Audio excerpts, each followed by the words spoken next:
Yeah, Silva Mohammed atie kedo studio. Dilish Faiza na chabiyano. Manduk Farul Tupi.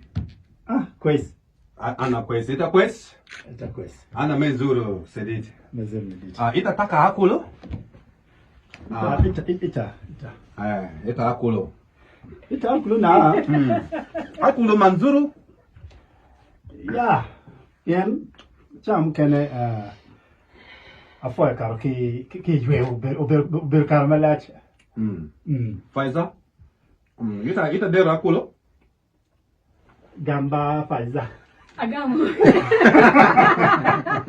La radio Jolly Media Committee yekunwa wachini Happy Eid Mubarak. Ni yake radio Rupin. Cham dongi gonyo ngebere chal bere curfew. Ni madongi yagudi. Ni ko mala dillo wachini 24 hours do be gifted. So la wo maja maduwachi nino.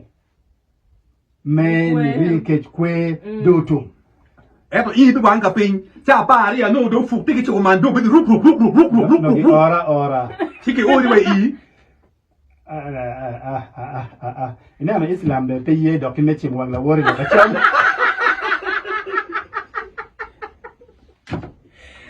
Muhammad Silva Tupi Faruk Madul. Madul. Dilish Faiza akobini tindo petia yotwan. Ruk tiamo Allah herko. Ati koni.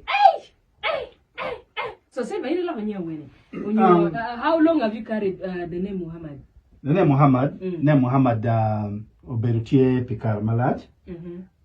Polkara Danalua Muhammad.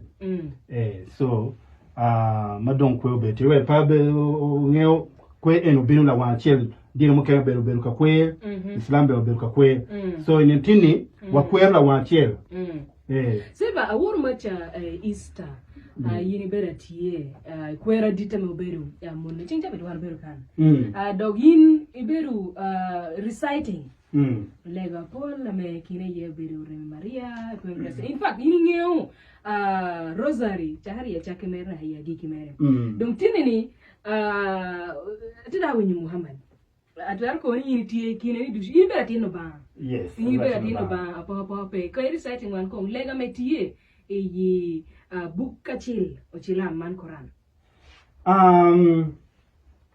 ngeo omera neno tikana na mero konya omera tupi mero gamlo mo yen studio power kana awaro kila wara tupi reciting wan kong lego metie e book kachil de Quran Lega makie book maleng mechi lam ena foot kuman wati o kanchi wa wa chere mosque mechi akaneno katene rike dano beru keri yes an mega jing mi Faruk Madul haberu keri pe maamara beer pe ma beru tietin eni no wi ma kana ana pechi lam we wi lati kalupi kardo kanzu ding go gi dule ange ro long mere eni biya eni kanzu ma otiana Jemine pe yo.